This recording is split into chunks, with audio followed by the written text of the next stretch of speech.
President Trump just announced that he's going to sign an executive order protecting babies' lives after a botched abortion. We're also going to be talking about Proposition 115 here in Colorado and what that all means all together. Stick around.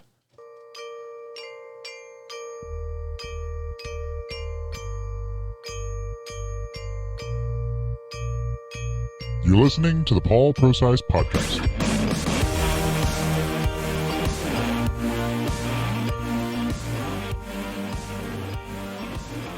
There's my dad, Paul Procise. All right, guys. So thanks again for dropping in. I just can't thank you guys enough. We're growing and just having tons of engagement. I keep talking about how thankful I am for you guys for supporting the things that I'm saying and talking about. And there's a lot going on. Would you connect with me through Facebook? You can search paulprocise.com and find me there, and all of my links are there. There's a lot of opportunity for you to help support the efforts that we're putting out on this podcast, and I would invite you to join in that. We've got another thing coming up called MHK Clothing. And if you go to MHK Clothing on Facebook, you can find brand new clothing, and it's faith-based clothing, apparel, and I'm bringing that to you. Right now, it's all currently through Teespring, but it's new designs. It's to encourage conversation, and I hope this is something that you can see and be a part of, and any efforts or support that comes through that goes right back to me, my family, and to the podcast to make sure that we're doing more and more things. So it was just announced, it just came out that Trump is going to sign an executive order to protect babies that survive abortion. That's massive. That's a massive deal. And a lot of people are trying to say, well, we already have Roe v. Wade. You can't sign that. That's anti-Roe v. Wade. And the reality is it's not in any way, shape, or form. I am a big proponent of not using executive orders for things. So I would prefer to see this kind of action coming through the legislature. That's just a reality. I'm a big supporter of doing the things as they're designed to do. Executive orders, frankly, should not be used in the manner that they are or have been through past administrations. And I do think that, I don't know if it's being abused, but I definitely think it's being overused through just getting, I want to do this, and so I'm doing this. DACA was a perfect example of an overreach or abuse of power through the executive powers. And there's just a lot of things that we could be doing better, and holding our elected officials, no matter if they're Republican or Democrat or whoever they are, there's so many things that we need to be holding both sides accountable and saying, do better. So that said, it's just a reality that he's going to sign it. So what does that mean? What does signing the executive order mean? And he put out a statement today in a video and says, we believe in the joy of family, the blessing of freedom, the dignity of work, and the eternal truth that every child, born and unborn, is made in the holy image of God. That's a big statement for coming from a president. Trump said in a pre-recorded announcement shown at the National Catholic Prayer Breakfast, I will always protect the vital role of religion and prayer in American society, and I will always defend the sacred right to life, he added. Today I'm announcing that I will be signing the Born Alive executive order to ensure that all precious babies born alive, no matter their circumstances, receive the medical care that they deserve. This is our sacrosanct moral duty. This is a big deal, guys. We know that, unfortunately, through many cases, we have survivors that have survived abortion. They've lived to tell about it. There's plenty of people out there. I don't need to go on and on and on about who these people are, but there's people that absolutely survive abortion. And they go on to live, or they live excruciatingly short, painful lives because they're not given the medical care that they need after a botched abortion. However that abortion is going about, whatever the medical procedures are, the fact of the matter is not all abortions are successful, and they result in a born baby. And what ends up happening, sadly, is either their spinal cords are snipped, or they are just allowed to live until they die. They're on the table. A lot of people call that infanticide, and I think it's abhorrent. I think it's an abhorrent behavior from any human, and it's equal to the Holocaust. That kind of behavior. It's terrible, gross, disgusting human filth of behavior when that kind of stuff happens. And so for a sitting president to say, I am going to protect these, or I'm signing an order that they are required to protect these, it's a really big deal. Now you couple that with potentially the Supreme Court justice being added on in this final few months of the presidency, and you add in a lot of the actions that you've seen of President Trump. It really is astonishing to me, and this is coming from somebody that did not support Trump, that did not vote for Trump. I was firmly in the seat of never Trump. To really kind of emerge from my political coma, being away from politics 5-6 years, not really paying attention to any news. And I did that on purpose because I'd had enough. But I wanted to dive back in. And one of the things that I discovered about at least the actions, we need to listen to not just the words. Of course we need to listen to words. People tell us not to, oh, he's just bombastic. Don't listen to his words. Listen to watch his actions. And frankly, we need to do both. And so I look at his words and I look at his actions, and at least on life issues, the administration, him and Mike Pence and a lot of the supporting cast members that are around him are very, very pro-life. And that means a lot to me. It's a huge deal. It means a lot to the country. A lot of people are pro-life, even though to a poll, they will say, oh yeah, I believe in the woman's right to choose. But when you start getting into what they actually believe, the reality is they're very pro-life. And so that's where the country is at right now. There's just a lot that have come out that I'm just happy to see from a sitting president. So in contrast, what a contrast with Joe Biden, who picked as his running mate Kamala Harris, who voted no on the Born Alive Act, which would ensure equal medical care for all infants born alive. That comes from the Susan B. Anthony List nonprofit that seeks to reduce abortion in the United States, and they praised Trump for this announcement. The Biden campaign did not respond to a request for comment, but we all know that he is very pro-abortion. That's just the fact. He is. He's very stated. Him and Kamala are both very, very anti-life. There's no other way to put it. If you support abortion, and I get that there's circumstances out there, and we need to be very careful on how we approach this. I think one of the biggest mistakes that any pro-life agenda has come across is that it comes across as not caring. There's no humility. There's no mercy.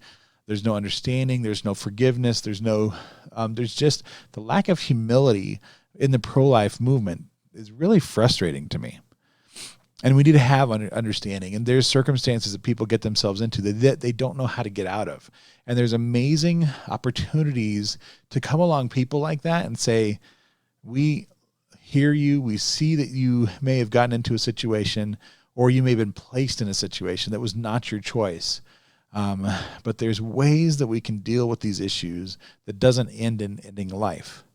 And there are organizations out there that exist in this world that can come alongside you and help you. They can give you the resources and assist you with education and with even just material things that you might need during that pregnancy, and tests for free pregnancy tests and ultrasounds. There's amazing organizations all around the country. In the Denver metro area, there's several, but one specifically that comes to mind is called Alternatives Pregnancy Center. It's something that I'm affiliated with through my wife, and we love the opportunity to. For me, all I've really done is helped with some video and stuff. But just the opportunity for an organization like that and many, many others to come alongside somebody that's in such a crucial area of their life that that needs help, that just needs somebody to turn to, is a beautiful thing. And when we are partnered with the hateful groups that stand outside of abortion clinics and have the terrible signs and the graphics and all those things, and yes, there's truth that needs to be spoken in this, and yes, abortion is wrong on so many levels, but all too often, almost always, those people are seeking help, and they don't know where to turn to, and they're turning to the easiest thing. Too often, when we make a mistake in our life, we turn to the easiest way out. And what it turns out that is not an easy way out. And it affects everybody, and it affects men just as much as it does women. Oh, how can you say that? It doesn't affect, it's not your body. It's not your, I'm telling you, as somebody that, and it's not the same thing, obviously, but I'm a father of a baby that was unborn. My wife had a miscarriage. And just knowing that I was a part of a life that never got to come to life is devastating. And so there's men out there that have fathered unborn babies that have their lives have been ended either through abortion or through whatever, and it's devastating to men. And we don't acknowledge that, and we don't come with humility and say, we hear you, we feel you. These are huge issues that we're not talking about in the right way. And I think that there's a better way for us to do that. Would you join with me in having a better conversation? Here in Colorado, we have a proposition, and I'm going to have a separate video that's going to talk exclusively about this proposition that's on the ballot this year. It's Prop 115. And here's what I do in that particular episode. Maybe you've seen it. Is I present the facts. Just the facts. I go to the Secretary of State's website. I read the wording.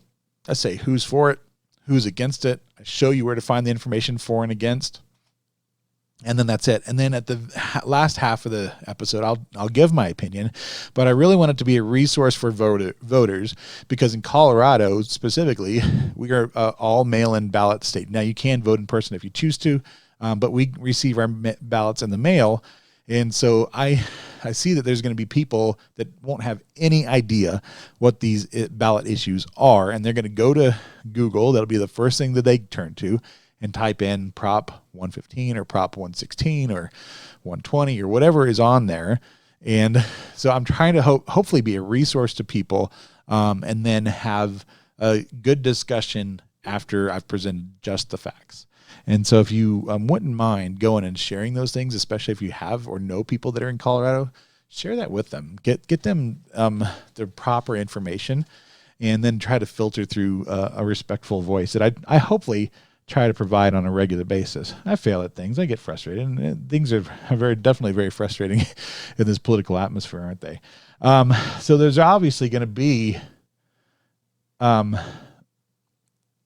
very heated issue around this abortion thing. We're going to probably see that come into play with the SCOTUS nominee. We're going to see this come into place, but definitely here in Colorado on the ballot this year. And so Colorado vote, this is what this does. Proposition 115 seeks to ban abortions after 22 weeks. So that's what's at stake here in Colorado. I personally haven't read through the language quite yet, but most likely I'll probably just on its surface, I would probably vote for it, and because I believe that all life is precious, and specifically after 22 weeks, we see babies that are born after that are completely viable.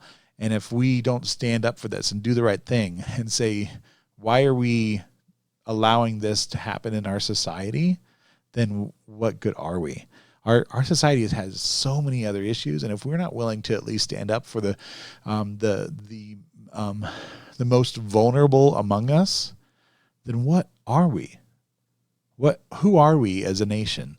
And this is one of the biggest issues that we have in our time, I believe, that we need to face. And yeah, we need to talk about BLM. We need to talk about police brutalities, and we need to talk about all of these things. But I'm telling you, that is not our biggest issue. As a moral compass, as a moral society, we put ourselves above all the other countries and say, follow us, country. We're your leaders. And if we're not willing to stand for the least of these, if we're not saying, okay, all of these other issues are frustrating, but at least we can agree that we're going to protect life, then we're not a good example as a nation for leadership. And I think we've unfortunately, since the 60s, have really stumbled in this area. And I think we can do better in the future. Womb Lives Matter. This comes from the Colorado Times Recorder. And Madeline Schmidt writes this piece. Backers of ballot measure to ban later abortion care in Colorado are following national trends within the anti-abortion movement and borrowing language from Black Lives Matter movement and attempting to frame abortion access as a threat to racial justice. And we do know that the majority of, which is astonishing to me, that this isn't a bigger issue in any community, that the majority of abortion clinics are in lower income, specifically targeted to minority communities. And how that doesn't just scream systemic racism of the left is beyond me. How you can have somebody, and of course they've removed the references to Margaret Sanger, but how you can be a part of a eugenics history and still claim to be for the people is beyond me. And how you can say, look at the people that have pushed this agenda for years and years and years, and don't say that this is true racism is beyond me. It's worse than that. It's not just racism, it's evil. And we need to, but Paul, you don't care about people. What if this thing that happens 0.0003% of the time, incest? What if that? What if rape? What if? And those things are terrible and tragic, and I don't want to minimize them, but at the same time, they're minimal. They're minimal. And the reality is the majority of cases that are leading to abortion are choice issues, lifestyle choices. And we just need to be honest about that and just have a conversation about these things and say, hey, we can act better. We can do better as a society. And by the way, why in New York City are there more abortions than births happening? There's an issue going on in society. And it doesn't just affect Black lives, of course, but it does seem to target those communities more. And for the party of anti-racism and anti-fascist, it's a very fascist idea to weed out the people, the undesirables. That's their language. That's Planned Parenthood's history of language. So why are we accepting this in our society? It's confusing to me. It doesn't make sense. Democrats for Life is a group that's come out in support of this. The pro-life choice or pro-life voice of the Democratic Party in Colorado. And why support 115? Well, let's take a look at what they say. Number one, late-term abortion cases are extreme. And frankly, they're rare. They're also rare, but they need to be done away with. They're said to be rare, but the stats are confusing at times. Let's just say that.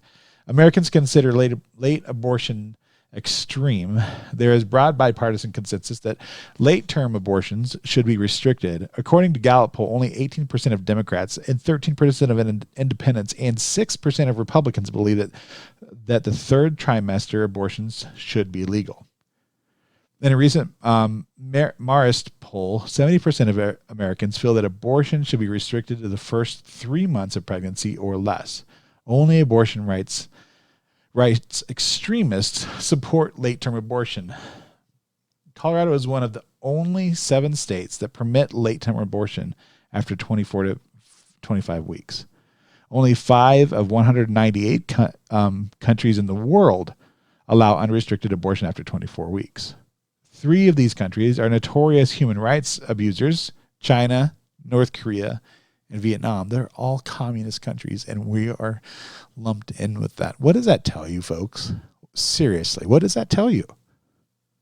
In Colorado, a diverse group of 153,204 Democrats, independents, and Republicans signed their name to place the initiative on the ballot. Despite a global pandemic, even self-identified pro-choice voters signed the initiative because they recognize that late-term abortion are extreme. And we're going to get into how this petition was signed and why they signed things in my other thing. But let me just give you a quick synopsis. Is during the COVID crisis, all of the propositions didn't have to go through the required actual physical signature, except for this one. Why? You have tax changing bills that didn't have to do that. You had tax, and I think that one other one ended up having to do that as well because it was a conservative initiative. So why? Why did you have to get active physical signatures for one side of the aisle but not the other? The judges in Colorado are not exactly on the side of life or conservatism by any stretch of the imagination. By the 10th week, the fetus has distinctly human characteristics, developed the beginnings of major organ systems, and demonstrates purposeful movements. By 22 weeks, the mother can feel the fetus kick, and the fetus can respond to her touch and voice, and she can blink and open her and close her eyes, mouth, extrude her tongue, suck her thumb, and all these things. And this is coming from a Democrat side. It's not exclusively an issue on the right, but I'm a party that is strictly, now these are people that identify as Democrats, but the party platform is not this. This is not what the party platform represents. These words do not come from the Democrat Party. The DNC does not agree with this. And so these people are speaking out of turn, outside of the norm of what the Democrat Party represents. And that's a big deal. We need to have these conversations. And you can see on this website, there's a bunch of other things that you can read for yourselves. Respect Life Denver has a bunch of other things. They have stats and all that kind of stuff that you can look into and figure things out for yourself. And of course, there's going to be people against this. We know that. You can find those. You just Google it. It's very, very easy to find people that will call this a horrible movement and why this is destructive to women's rights. And we know all the arguments. We hear it all the time. But this late-term abortion ban needs to happen. It needs to happen in Colorado. And you partner that with the president's announcement, and there's great things potentially happening in this state to help protect life in the midst of a bunch of crazy left-wing agendas that we see. Destruction in this inner city, specifically with the riots that have been going on, and bad policies and corrupt, or maybe not corrupt, but politicians that are pushing the rhetoric and pushing the agenda of chaos. We see elected officials in the city of Denver pushing this thing, and we see the devastation that's come from the shutdowns all over, not just the major city, but all over the entire metro area and all of their state. And we see that in all the states. Colorado is also facing a Senate seat battle between John Hickenlooper and Cory Gardner. And this life issue is a big deal. It goes into play on that, on their vote. And that goes into play on just a lot of things. Personally, I would take Cory Gardner, even though I believe that he has shifted massively to the center left than what he used to. In fact, I knew and I kind of worked around him when I started in politics. I never really knew him, but I was kind of in the same circles at times. And so I would prefer to have his name on the winning side. But I would definitely not agree with everything he says and does and how he votes. But I think on these issues, he will help go to protect life, and he will be a yes vote. So far, he said that he would announce that he would be a yes vote in the Supreme Court nominee. And so these are things that are going, I think, in the long run will actually be beneficial for him to be a part of. Oops, I'm bumping my mic everywhere. Even though the media is going to tell you otherwise, they're going to say that he's losing. The polls are odd here in Colorado. It's a hard state to understand. And of course, the majority of the pollsters out there are not for a conservative voice. And so you have to kind of weed through and kind of go through the crosstabs and figure out what actually was asked. And does this really make sense? Are people just lying in these things? My take on Colorado is it might be a 50-50, a very close call on the nationwide campaigns. Statewide, we're going to be dominated by the left, unfortunately, because of gerrymandering and other things. And we can get into that in a later episode. There's a lot of opportunity, like I've continued to say, to get involved with things that I'm doing here on the Paul Procise podcast. Would you connect with me on paulprocise.com, Twitter at Paul Procise. You can find me on Instagram and Facebook. Paul.locals.com is a great way to support me and things that I'm doing. You guys have a great day. My name's Paul. Bye.